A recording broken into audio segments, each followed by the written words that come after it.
اعوذ باللہ من الشیطان الرجیم بسم اللہ الرحمن الرحیم۔ حضرت جابر رضی اللہ تعالی عنہ فرماتے ہیں کہ جب ہم لوگ خندق کھود رہے تھے تو ایک سخت پتھر نکل آیا۔ لوگ رسول اللہ صلی اللہ تعالی علیہ وآلہ وسلم کی خدمت میں حاضر ہوئے اور عرض کیا، یا رسول اللہ، خندق میں بہت بڑا پتھر نکل آیا ہے۔ حضور نے فرمایا، چلو میں خود خندق میں اترتا ہوں۔ حضور کھڑے ہوئے، اس وقت آپ کا حال یہ تھا کہ آپ کے شکم مبارک سے پتھر بندھے ہوئے تھے اور ہمارا بھی کچھ ایسا ہی حال تھا، ہم نے بھی 3 دنوں سے کچھ کھایا نہیں تھا۔ رسول اللہ صلی اللہ تعالی علیہ وآلہ وسلم نے جیسے ہی اس پتھر پر کدال چلایا، پتھر ٹکڑے ٹکڑے ہو گیا۔ میں نے عرض کیا، یا رسول اللہ، مجھے گھر جانے کی اجازت دی جائے۔ گھر جا کر میں نے اپنی اہلیہ سے کہا، یہ بتاؤ کیا تمہارے پاس کچھ کھانے کے لیے ہے؟ آج میں نے رسول اللہ صلی اللہ تعالی علیہ وآلہ وسلم کو ایسی حالت میں دیکھا ہے جو میرے لیے ناقابل برداشت ہے۔ اس نے ایک بوری نکالی جس میں تھوڑے سے جو تھے اور ہمارے پاس بکری کا ایک بچہ تھا۔ حضرت جابر فرماتے ہیں کہ میں نے بکری کا بچہ ذبح کر دیا اور گوشت کی بوٹی بنا کر ہانڈی میں ڈال دیا۔ میری بیوی نے جو پیسا اور گوشت کی ہانڈی پکنے کے لیے رکھ دی۔ جب کھانا پکنے کے قریب ہوا اور میں حضور کو بلانے کی غرض سے نکلنے لگا تو میری بیوی نے مجھ سے کہا، آپ مجھے رسول اللہ صلی اللہ تعالی علیہ وآلہ وسلم اور ان کے اصحاب کے سامنے شرمندہ مت کرنا، یعنی زیادہ آدمیوں کو کھانے کے لیے مت بلا لینا۔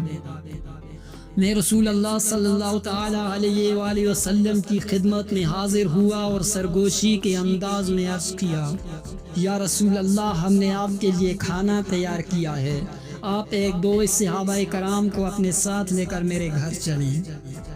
رسول اللہ صلی اللہ تعالی علیہ وآلہ وسلم نے دریافت فرمایا، کتنا کھانا پکایا ہے؟ میں نے بتا دیا کہ ایک بکری کا بچہ ذبح کیا ہے اور 1 ساعت جو کا آٹا ہے۔ حضور علیہ الصلوۃ والسلام نے فرمایا، یہ تو کافی ہے اور بہت اچھا کھانا ہے۔ آپ نے فرمایا، جاؤ اور جا کر اپنی بیوی سے کہہ دو کہ وہ ہانڈی نہ اتاریں اور تنور سے روٹیاں نہ نکالیں جب تک میں خود نہ آ جاؤں۔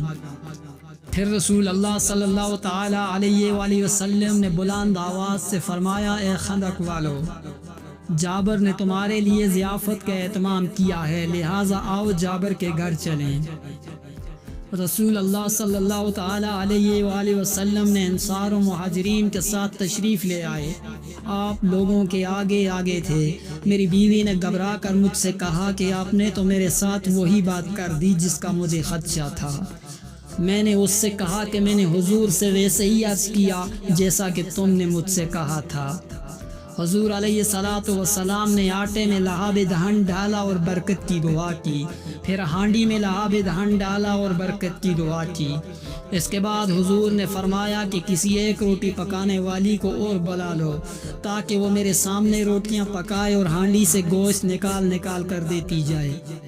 پھر حضور نے صحابہ سے فرمایا، اندر چلو۔ پھر روٹیاں توڑ کر ان پر گوشت ڈالا اور صحابہ کو کھانے کا اشارہ کیا۔ جب ہانڈی سے گوشت نکالا جاتا یا تندور سے روٹیاں نکالی جاتی تو اسے فوراً ڈھک دیا جاتا۔ رسول اللہ صلی اللہ تعالی علیہ وآلہ وسلم روٹیاں توڑ کر صحابہ کو دیتے رہے اور وہ سب کھاتے رہے۔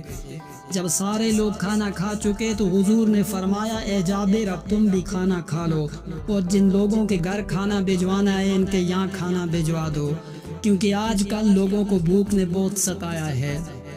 حضرت جابر رضی اللہ تعالی عنہ فرماتے ہیں کہ کھانا کھانے والوں کی تعداد 1000 تھی۔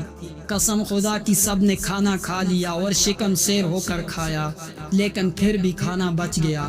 ہانڈی میں ابھی تک اتنا گوشت موجود تھا جتنا پکنے کے لیے رکھا گیا تھا، اور ہمارا آٹا بھی اسی مقدار میں موجود تھا جتنا کہ روٹی پکانے سے پہلے تھا۔ اللہ تعالیٰ نے رسول اللہ صلی اللہ تعالی علیہ وآلہ وسلم کے لہاب دہن میں کتنی خیر و برکت رکھی ہے کہ صلح حدیبیہ کے موقع پر لہاب دہن کی برکت سے سوکھا کنواں پانی سے بھر گیا۔ جنگ خیبر کے موقع پر حضرت علی رضی اللہ تعالی عنہ کی آنکھ کا مرض دور ہو گیا، اور اس واقعے میں روٹی اور گوشت میں اتنا اضافہ ہوا کہ چند آدمیوں کے کھانے کو 1000 آدمیوں نے کھا لیا۔ آپ کے حکم سے پڑوسیوں کو بھی بھیجا گیا، مگر پھر بھی کھانا بچ گیا۔ وما علیہ